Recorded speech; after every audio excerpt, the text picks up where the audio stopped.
पुनः हरिवंश राय बच्चन की कविता आत्मपरिचय से परिचित होंगे। पिछले वीडियो में हमने हरिवंश राय बच्चन के 3 काव्य पद लिए थे, उसका वाचन किया था, पठन किया था। आज पुनः एक कविताओं का वाचन हम करेंगे। देखिए, आज पद में आज हम पुनः 4 पद पढ़ेंगे और सर्वप्रथम हम पद का वाचन करते हैं, देखते हैं कि उन्होंने क्या कहा है। देखिए, कविता है, मैं जला हृदय में अग्निदहा करता हूँ, सुख दुख दोनों में मग्न रहा करता हूँ, जग भव सागर तरने को नाव बनाए, मैं भव मौजों पर मस्त रहा करता हूँ। बच्चों, इन हम 4 पंक्तियों का भाव समझेंगे। कवि हरिवंश राय बच्चन कहते हैं, मैं स्वयं यानी निजवाचक सर्वनाम, आत्मबोध निजवाचक सर्वनाम और आत्मबोध, ये अपनी निजता कवि ने यहाँ पर स्वयं की आत्म अभिव्यक्ति की है। निजवाचक सर्वनाम के साथ कवि की आत्म अभिव्यक्ति हुई है। कवि अपने बारे में यहाँ बयां करता है, अपने बारे में बताता है, वह अपने जीवन के बारे में हमारे सामने प्रकट करता है। कवि कहता है, मेरे हृदय में अग्नि जल रही है, मेरे हृदय में प्रेम की अग्नि जल रही है। मैं अपने हृदय में संसार के समक्ष मेरे हृदय में प्रेमाग्नि जल रही है और उसी अग्नि में, उस संसारिक अग्नि में मैं अपने आप को जला रहा हूँ, यानी प्रेम में निमग्न हूँ, प्रेम में डूबा हुआ हूँ, संसारिकता में डूबा हुआ हूँ। मैं अपने जीवन का एक तर्पण कर रहा हूँ। कवि कहता है, संसार में सब कुछ नाशवान है, क्योंकि जला हृदय में अग्नि रहा करता हूँ, संसार नाशवान है। यहाँ पर स्पष्ट करता है, संसार में सुख दुख दोनों आते हैं और कवि कहता है, लोग सुख में सुखी हो जाते हैं और दुख में दुखी हो जाते हैं, किंतु मैं निरापद भाव से सुख दुख में एक समान भाव से रहता हूँ। मुझे सुख और दुख दोनों एक समान लगते हैं और मैं इन्हीं भाव को यहाँ पर ग्रहण कर रहा हूँ। सुख दुख में समासिक शब्द प्रयोग है और इस समास में हम देखते हैं कि यहाँ पर द्वंद्व समास, सुख दुख द्वंद्व समास है, एक दूसरे के विरोध है, विरोधाभास भी कहिए कि जहां सुख होता है वहां दुख नहीं होता, जहां दुख होता है वहां सुख नहीं होता। कवि कहता है, संसार सागर को तरने के लिए, लोग जीवन से, इस संसार से पार होने के लिए, यहाँ पर संसार सागर में रूपक है, भाव रूपी सागर, और तरने को नाव बनाए। संसार के लोग अपने जीवन को उद्धार करने के लिए नाव से पार होना चाहते हैं, संसार से पार होना चाहते हैं। तो लोग अपने जीवन को पार लगाने के लिए, संसार से मुक्ति के लिए अनेक प्रकार के कार्य करते हैं, किंतु मैं इन भाव मौजों में मैं संसार के जल सागर में, नौका में, इन भाव सागर की मौजों में, लहरों में मस्त रहा करता हूँ। लोग तो संसार से मुक्ति चाहते हैं, किंतु मैं लहरों में ही मस्त हूँ। ऐसा क्या है, मैं भव लहरों में मस्त रहा करता हूँ, ऐसा क्या है? इसका अभिप्राय यही है कि कवि को संसार से प्रेम है और संसार से प्रेम होने के कारण कवि संसार से मुक्ति नहीं चाहता, जबकि संसार के लोग इस भव सागर पार करने के लिए, अपने जीवन के अस्तित्व को मोक्ष बनाने के लिए, मोक्षगामी होने के लिए अनेक प्रकार के प्रयत्न करते हैं, किंतु कवि कहता है, मैं तो सागर लहरों में ही मस्त हूँ, सागर की उथल पुथल में ही मस्त हूँ। यहाँ पर हम देखें कि कवि ने श्रृंगार रस की उत्पत्ति की है, यहाँ पर श्रृंगारिक प्रयोग है और भव मौज, यहाँ पर देखिए रूपक अलंकार, भव रूपी मौजें, भव रूपी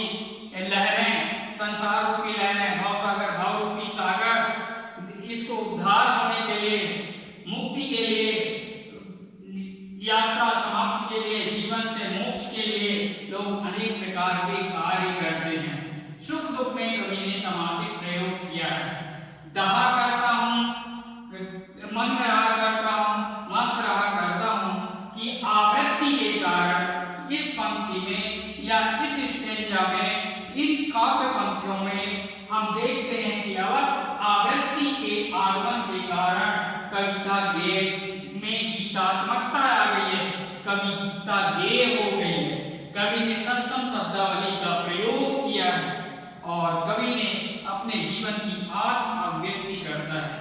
कवि अपने जीवन के बारे में ही बताता है और अपने जीवन के बारे में पूरी तरह सांसारिक जीवन, संसार के लोग क्या चाहते हैं, संसार के लोग कैसे हैं, संसार के लोगों के जीवन में क्या होता है और संसार से कवि यहाँ वाकिफ कराना चाहते हैं। दूसरा पद देखिए बेटा बच्चों, दूसरा पद देखते हैं कवि क्या कहता है। मैं यौवन का उन्माद लिए फिरता हूँ, उन्मादों में अवसाद लिए फिरता हूँ, जो मुझको बाहर हंसा रुलाती भीतर, मैं हाय किसी की याद लिए फिरता हूँ।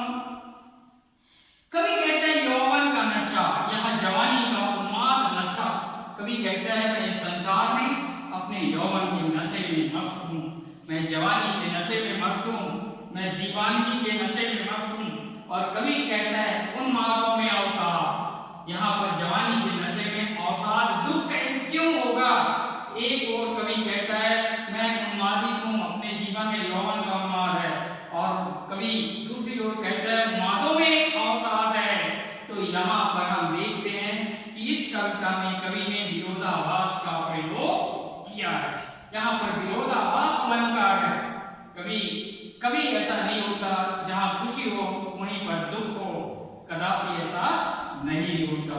कवि कहता है जो मुझको बाहर हंसा रुलाती भीतर, कवि कहता है मुझे हाय किसी की याद, ये किसी की याद, अपने प्रिय की याद, इस प्रिय की याद मुझे बाहर तो हंसाती है, किंतु ये याद मुझे मेरी अंतरात्मा में मुझे रुला रही है, और किंतु मैं अंतरात्मा के रोते हुए स्वरूप को सामने प्रकट नहीं करता, बाहर लोगों के सामने प्रकट नहीं करता हूँ, मैं हाय किसी की याद लिए फिरता हूँ। यहाँ पर कवि की अंतरात्मा की अभिव्यक्ति हुई है और इसमें हम देखते हैं श्रृंगार रस की आवृत्ति हुई है। कवि श्रृंगारिक प्रयोग किया है और श्रृंगार रस की आवृत्ति के साथ साथ यहाँ पर वियोग श्रृंगार का सुंदर उदाहरण है। कवि यहाँ पर हम देखते हैं कवि आत्म अभिव्यक्ति व्यक्त करता है, अपने जीवन के विविध बोध से हमें व्यक्त कराना चाहता है। और यहाँ फिरता हूँ बार बार प्रयोग होने के कारण कविता में गेयता है और तत्सम शब्दावली का प्रयोग किया गया है। यहाँ पर उन्मादों में अवसाद के लिए यहाँ पर विरोधाभास अलंकार है। इस प्रकार से पूरा पद कवि के मनोभावों का सर्वांग चित्रण है, संपूर्ण चित्रण है। कवि अपने जीवन के संपूर्ण तथ्यों से परिचित कराना चाहता है। ठीक है बेटा, आगे बढ़ते हैं, अगला स्टेंजा देखते हैं। कवि ने क्या कहा है। कर यत्न मिटे सब सत्य किसी ने जाना, नादान वही है आए जहां पर ताना। फिर मुड़ना क्या जग जो इस पर भी सीखे, मैं सीख रहा हूं सीखा ज्ञान भुलाना। कहता है कि यत्न सांसारिक जीवन में संसार के लोग संसार के सत्य से वाकिफ होना चाहते हैं, परंतु संसार क्या है इस संबंध में किसी को ज्ञात नहीं है। संसार नश्वर है, इस संसार में सब कुछ हमेशा नहीं बन रहने वाला है, हर चीज मिटने वाला है, ये मृत्यु लोक है।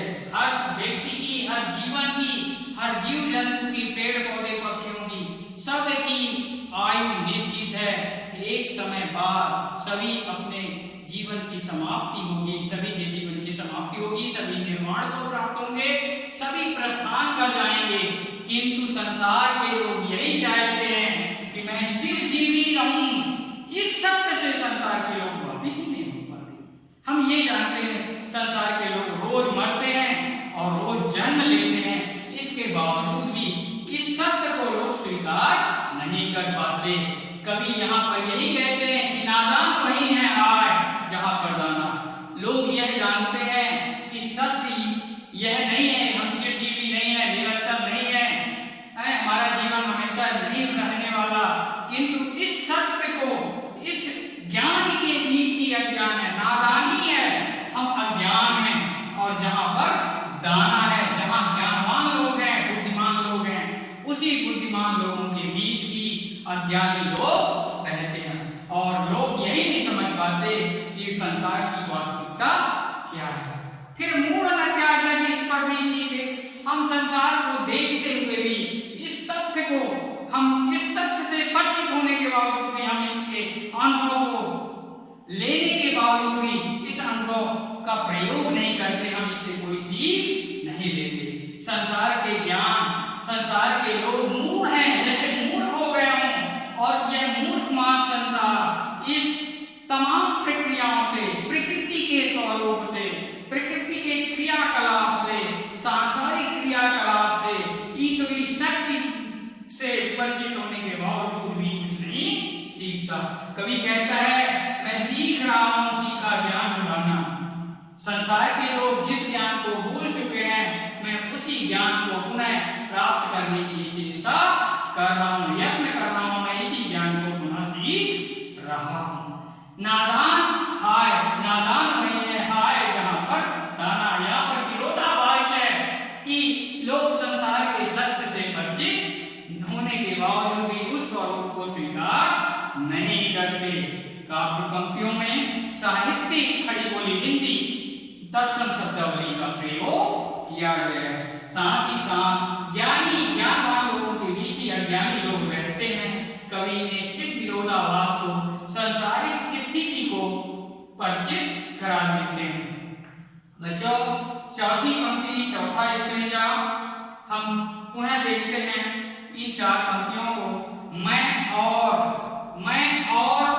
जग और कहाँ का नाता, मैं बना बना कितने जग रोज मिटाता, जग जिस पृथ्वी पर जोड़ा करता वैभव, मैं प्रतिपग से उस पृथ्वी को ठुकराता।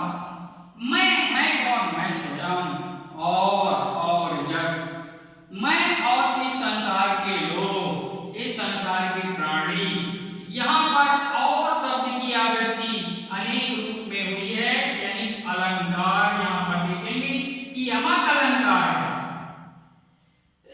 मैं एक और का मतलब है अथवा, यहाँ पर अथवा मैं और संसार। दूसरे मैं और जग, यहाँ पर इस और का मतलब होता है संसार के लोग। और कहाँ का नाता, इस संसार, इस और का मतलब है रिश्ते से। संसार में हम सभी के रिश्तों से, सांसारिक वृत्तियों से, इसका सांसारिक वृत्तियों से रिश्ते की बात की गई है। यहाँ का नाता मैं और जग, और कहाँ का नाता, इस पंक्ति में यमक अलंकार। मैं और अथवा, और जग इस सांसारिक प्रयोग और सांसारिक स्थितियों के लिए प्रयोग किया गया है। बना में पुनरुक्ति प्रकाश अलंकार है या पुनरावृत्ति अलंकार। पुनरावृत्ति हुई है, पुनरावृत्ति अलंकार है। इस पुनरावृत्ति अलंकार का प्रयोग कवि ने किया है। कितने जग रोज मिटाता, कवि यहाँ पर कहता है मैं सृजनकार की तरह, जैसे एक सर्जक, एक रचनाकार, जैसे कुम्हार घड़े को बनाता है और कई बार मिटा देता है, उसी तरह कवि कहता है मैं संसार के सांसारिक रूपों को कई बार देखता हूँ और उस अनुभव से सीख रहा हूँ। और कितने जग को मैंने देखा, कितने संसार के लोगों को देखा, संसार के कितने लोगों से मैंने सीखा। कवि कहता है इस संसार के लोग इस पृथ्वी में, इस संसार में धन संपत्ति, ऐश्वर्य एकत्रित करने के लिए लगे हुए, वैभव इकट्ठा करने में लगे हुए हैं। संसार के लोग संपत्ति एकत्रित करने में लगे हुए हैं। कवि कहता है मैं जान चुका हूं, मैं ये समझ चुका हूं कि यह संसार नाश्वर है, अतः इस संसार नाश्वर संसार में मुझे धन संपत्ति की कोई जरूरत नहीं है।